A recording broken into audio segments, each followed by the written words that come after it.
Welcome to the fourth section of the first unit of molecular biology paper. The fourth section, that is the final section of this first unit. Mode of gene transformation, transfer in bacteria. Mode of gene information transfer in bacteria. This is a vital topic in the case of bacteria. In the present scenario,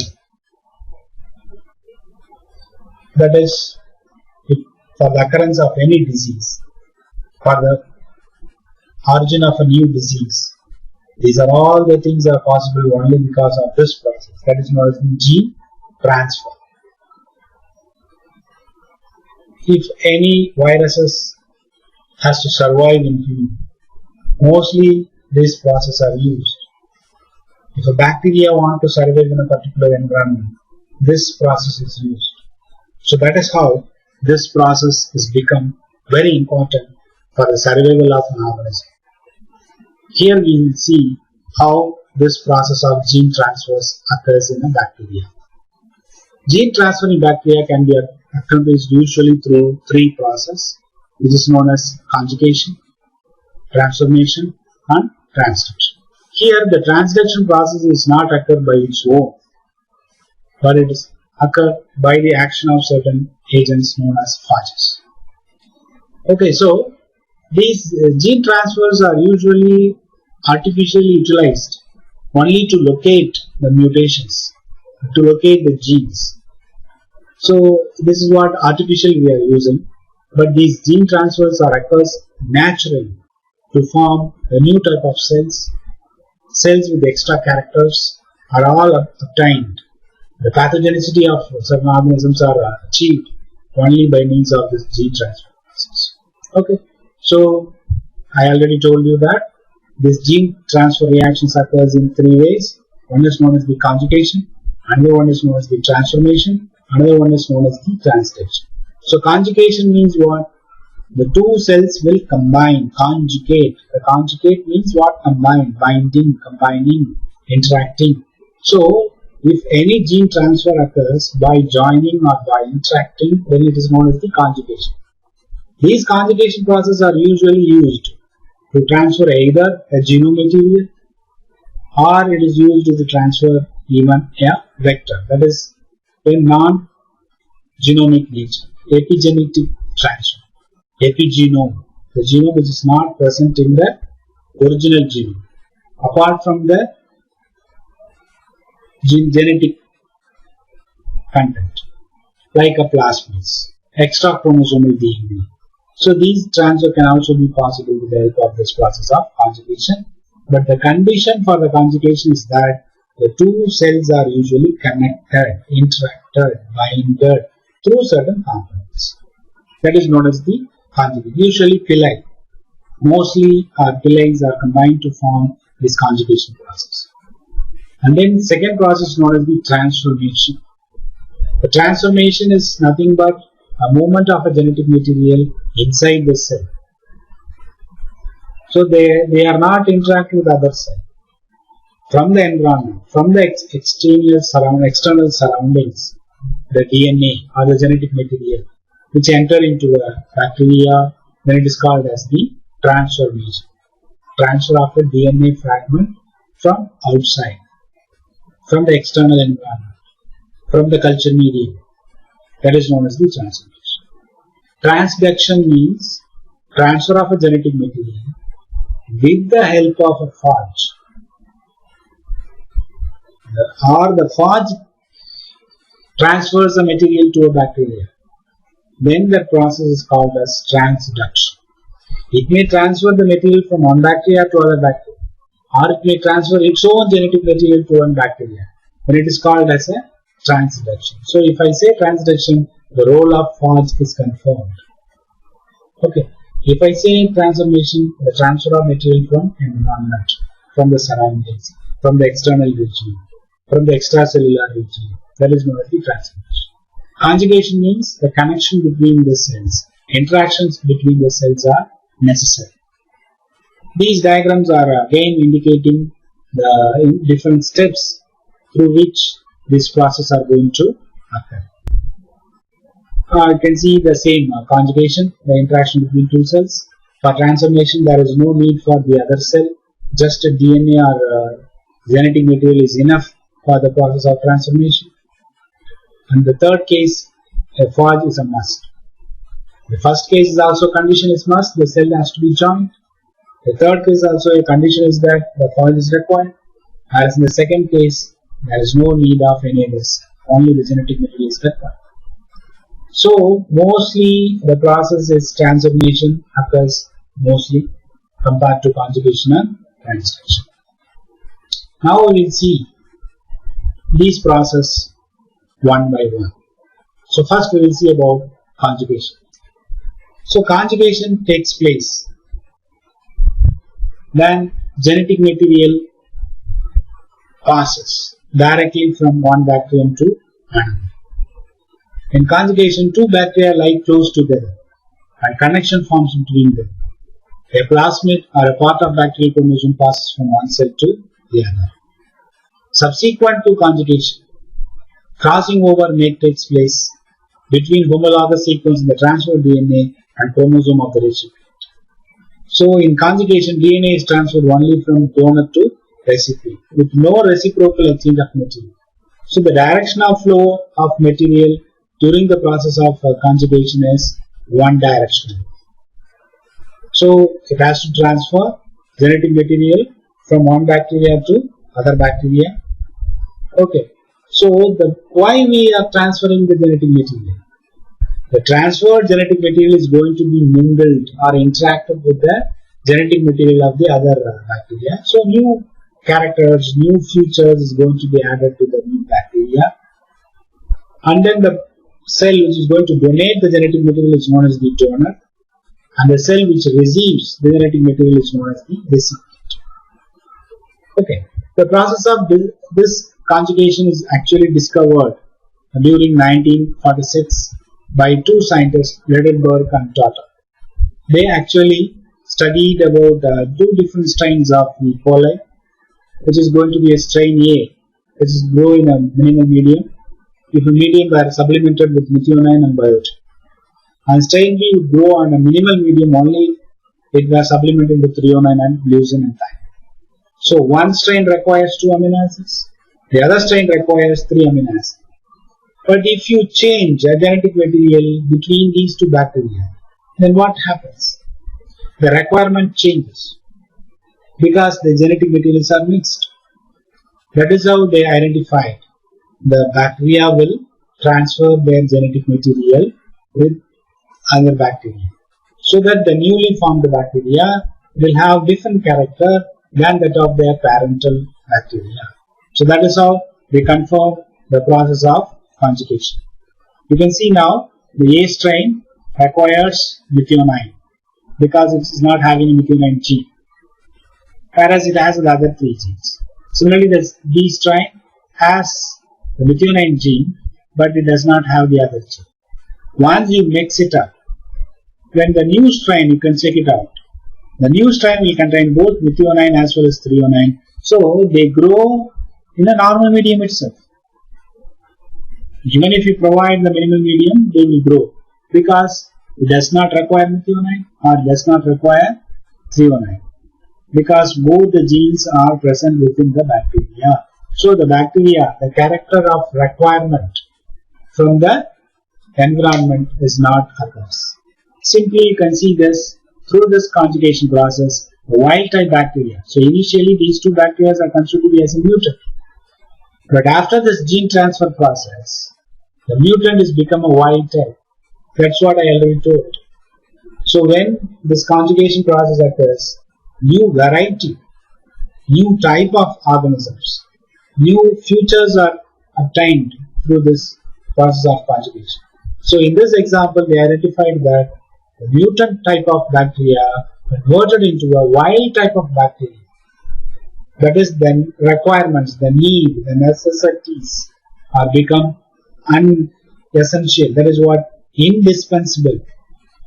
So the bacteria are initially become indispensable with methionine. Now it's become dispensable with methionine. If you are not even adding the methionine in the medium, the bacteria will grow. So that is the change of nature. The change of character is obtained through the process of conjugation. So that is how the conjugation plays a vital role. Whenever we discuss about the conjugation process, we should always discuss about the other important factor that is known as the fertility factor. This is identified by the scientist Hayes in 1953. Okay, so this conjugation process plays a vital role for transferring this particular factor that is known as the fertility factor. So if a bacteria contains this fertility factor, it is usually represented as F+, and the bacteria which are not having this particular factor is usually represented as F-. Then the bacteria which donates this F factor is known as the donor, and the bacteria which receives this F factor is known as the recipient. You can see the diagram. You can see this, the cell which contains this F factor as a plasmid is known as the F+ cell. The cell which does not contain this F is known as the F-. Once the conjugation, the link between the bacteria attained, then the F factor is transferred from this F+ cell to F- cell. Once the transformation is completed, then you can now label the F- cell as a F+, because it gets the copy of F factor from this F cell. Now the cell is transferred from F+ to F- to F+. So this change of this bacteria is all achieved with the help of this particular F factor. And the presence of this F factor makes there are about 4 different cells. We already saw F+ and F-. And due to the presence of this F+, okay, in the genomic content, genetic content, if the F factor merged with genetic content of this particular organism, then that cells are called as HFR cells, high frequency for recombination cells, which means that they are containing the F factor integrated in its genome. Then there is a new class of F- cells are produced. When an F factor does excise from the bacterial chromosome, a small amount of the bacterial chromosome will be removed with it, and these chromosomal genes will then be carried with the F plasmid. Then such cells are called as F- cells. So what is the difference between F+ and F-? F+ will contain the fertility factor alone, whereas the F' or F- cells will contain the F plasmid along with this the genetic material of the genome. So that is known as the F- cells. Okay, so these cells are all formed with the help of this conjugation process. And here you can see that the HFR cell can convert the F- cell into a F+ cell or F' cell. So the conjugation process can occur between F- and F+ or HFR to F-. Okay, so this is how the conjugation process occurs in different conditions. So now we can see here the F' cell, how it is formed from HFR cell. So HFR cell is converted to F' cell, and then F' cell converted F- cell into another F' cell. So the conjugation process can convert different type of bacterial cells. It has the ability to provide different characters to the bacterial cells. So that is how the conjugation process is very vital for the growth and survival of any bacteria. Okay. The next process is going to be a transformation process. Transformation takes place when a bacterium takes up DNA from the medium in which it is growing. After transformation, the recombination takes place within the bacterium where the DNA is incorporated into the bacterial genome. The source of the DNA can be other cells of the same species or cells of different species. In some cases, the DNA has been released from the dead cell. In other cases, the DNA has been secreted from the bacterial cell. The DNA taken up integrated into the recipient chromosome. If this DNA is of different genotype, that of recipient. Genotype of recipient can become permanently changed. Again, the transformation is also another important process which is helpful for the conversion of bacteria into new characteristics. Bacteria with new characters are produced. Bacteria with new features produced by the process of transformation. You should always remember that the new features may be a positive one or negative one. If it is a positive one, the bacteria will go to the next generation. If it is a negative gen, then the bacteria removed or died from the particular generations. Like conjugation, which was determined by a scientist. This process of transformation is also determined by Griffith during 1928 in the bacterium Streptococcus pneumoniae. And it leads to a milestone of the molecular biology, because the transformation technique identifies the presence of genetic material. So that is how the transformation process is open a new chapter, a initial chapter, or say a first chapter in molecular biology. So that is how this transformation discovery carried out by Griffith in the case of Streptococcus pneumoniae. And it is also artificially used. The transformation process is artificially utilized to introduce a new gene into a particular cell in genetic engineering. Even it is also provide a way for the development of a new field of recombinant DNA technology. So it is going to be the first step. Even after the invention of restriction endonucleases and DNA ligases, provides a new field of RNA DNA technology or recombinant DNA technology field. But the transformation will help for the transfer of a genetic material. So in that way, it also provides a way for the development of a new field of recombinant DNA technology. And it also provides a new way or opening for the development of the subject what we are all studying now, molecular biology. Okay, so this diagram clearly indicates how a DNA is transformed to the bacteria. You can see that the free DNA can interact with the cell wall and cytoplasmic membrane and the proteins which are present in the surface of the cell, and they can degrade the double-stranded DNA, and they can allow only the single-stranded DNA inside the bacteria. Once the single-stranded DNA comes to the bacteria, it may be converted into a double-stranded DNA and it can be incorporated into the host genome. So if this process is completed up to this attachment of the DNA to the host genome, then only we call it as the process of transformation. Not all the DNAs which are present in the environment or in the medium enter into its bacteria and it gets incorporated into the genome, because every bacteria will have its own defense mechanism which will prevent the entry of any other DNA or genetic material. So if any DNA which overcome all these restrictions provided by the bacteria can interact with the genome, and it is known as the transformation is complete. And this transformation will provide new characters to the bacteria. And this transformation is the process which are usually utilized to identify this chromosome mapping technology. This chromosome mapping technology, when the DNA from the donor is extracted for use in transformation experiment, some breakage into smaller pieces is inevitable.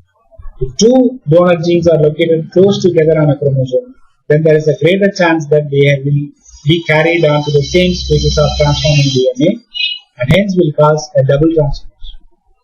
Conversely, if the genes are widely separated on chromosome, then mostly they will be not carried during the transformation.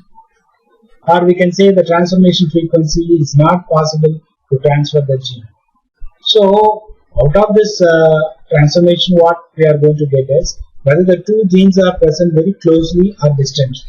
So this information can be achieved with the help of this chromosome mapping technology.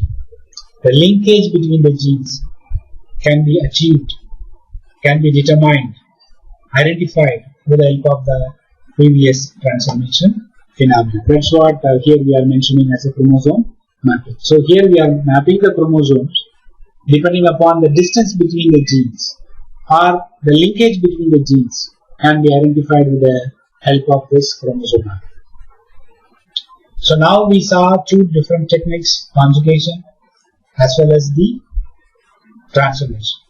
Then the third process is known as the transduction. So this transduction I already mentioned. If you want the transduction to occur, we need phages. Since the phages attacks bacteria, they are called as bacteriophages. The bacteriophages transfer their genetic material to the bacteria through the process known as the transduction. Again, this transduction process is identified by Riedenberg and Ginder in 1951 in the Bacteria Salmonella typhimurium by using the technique that has been successful with E. coli.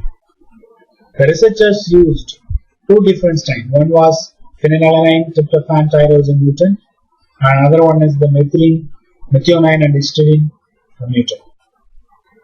We won't try about the nature of these alleles except to note that all are oxytocin. When either strain was plated on a minimal medium, no wild type cells were observed. However, after two strains were mixed, wild type protozoes appeared at a frequency about 1 in 105.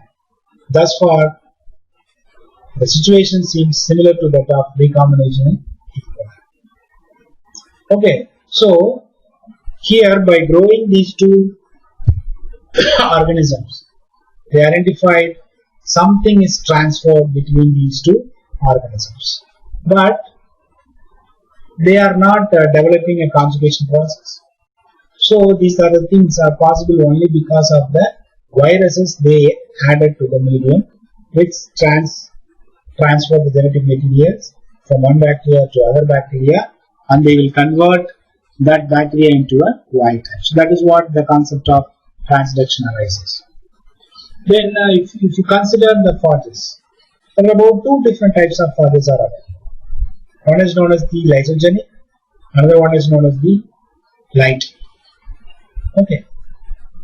The lysogenic phages are mainly involved in the case of genetic transformation. The lytic phages are mostly not involved in the case of genetic transformation because they kill the host and will come out of the host. Whereas temperate phages, they survive in the host and they will add their material, genetic material into the bacteria.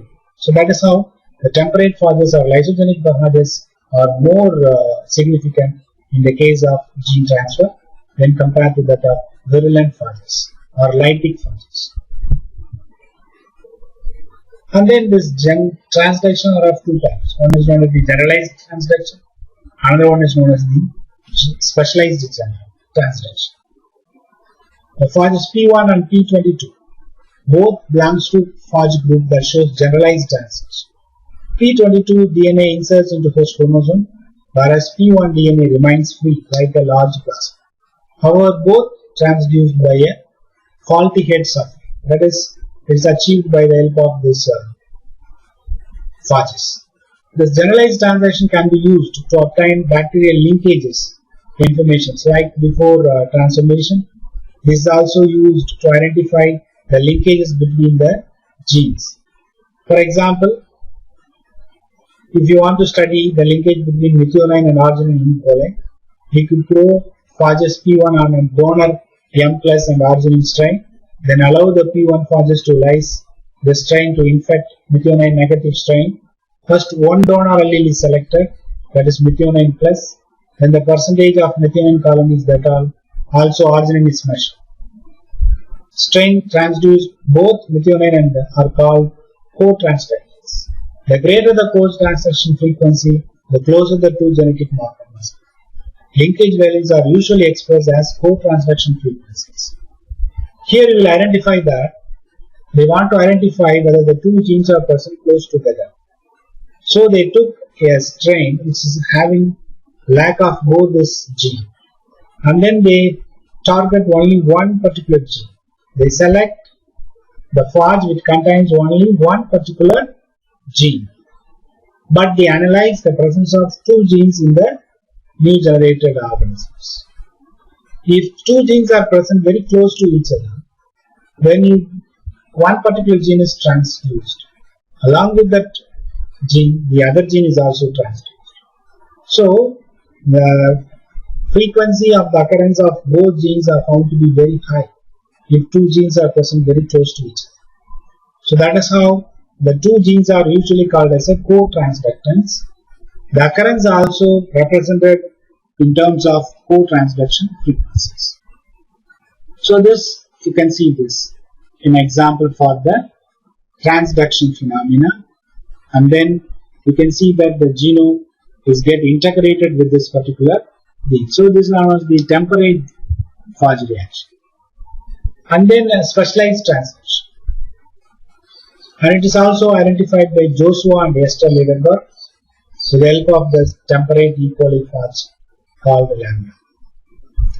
The specialized means what? The interaction. A crossover at a specialized attachment site.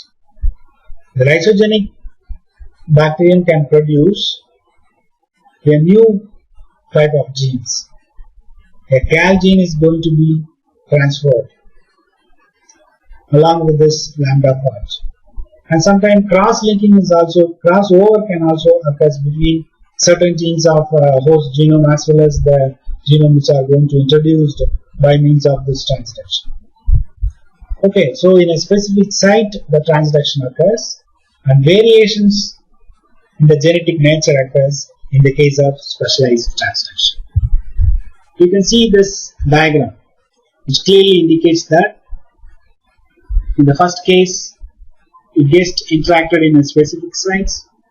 In second case you can see that after it gets insertion, after it gets removed from the genome, the composition of the gene is different. It gets some part of genes from the host genome. This is what the second category. And then in the third category, also you can see that transduction by initial lysate. Okay, so you can see this XB-gal, it gets integrated into the genome. Okay, then it gets out of the genome. So lysogenic transduction, it gets incorporated, and lytic transduction, it gets removed from the bacteria. So both the things are going to be occurs. So these are all a reaction which occurs in a specific site. That's why it is called as a specialized transduction. In the previous case, generalized transduction means the incorporation attachment can occur in many places. But in the case of specific transduction, it occurs in a particular region and particular genes are get transduced. That is why it is called as a specialized transduction. And with the help of this specialized transduction or the normal transduction process, they are going to develop genetic as well as physical mapping technology. Okay, so altogether, both the conjugation process, transformation process or transduction process, they are able to create a genetic map or a physical map. So you may wonder, what is the use of this physical map or a genetic map? Only the researchers knows. Only the industrialists knows. The customer, the layman may not know the importance of this genetic map. Because the genetic map is like the Bible, like a dictionary to the researchers. If they want to do research in a particular organism, if they want to use a particular organism for their studies, and this map is going to give an immense information to them for their studies. And many disease-oriented clinical studies, many industrially important productions are based upon this particular map, because the map is going to contain information about the genes, number of genes located in the particular microbe, and second one, where they are located, and what are the adjacent genes they are having it, and what are the restriction sites they are having. If you want to remove a particular gene from the bacteria, what restriction enzyme you should use. If you want to insert some genes, what restriction enzyme you should use. If you want to isolate material from a bacteria, whether the bacteria is able to produce that material, you can analyze. Whether a bacteria has to carry a particular pathway, whether a particular metabolism is going to be occurred in a particular bacteria, whether a particular compound is degraded by a bacteria, whether a particular compound is going to be produced by a bacteria. All these things can be derived, can be recognized, can be identified, can be determined with the help of this genetic as well as physical map. So these maps are not constructed overnight. They are all constructed by a study by many individuals, many research works. The lives of many people actually construct a single genetic map, what we are seeing now. But this map is not constructed by an individual experiment, or individual method, or individual enzyme, or individual agent, or individual technique they are using it to prepare this particular map. The whole unit what we are studying about this dominance or codominance or physical mapping or restriction mapping, or just now we studied this transformation or conjugation or transcription. So all these techniques, all these informations are clubbed together, bring together with the knowledge of bioinformatics, with the invention of sequencing technologies, with the role of next generation sequencing. The map what you are seeing now on the screen are possible. Without these technologies, without these inventions, we can't see this particular map. And with this map also we are going to invent many things in the future. So for this purpose only, this particular unit is dedicated, and we discussed all these techniques to draw this particular map, to identify this particular map with this process of conjugation, transformation and translation. So with this, we are concluding the fourth section of this particular unit, as well as this unit, that is the first unit completed with this particular section 4 lecture, that is conjugation, transduction, transformation process. Or these are the processes which are usually used for gene transfer in a bacteria or in any cell.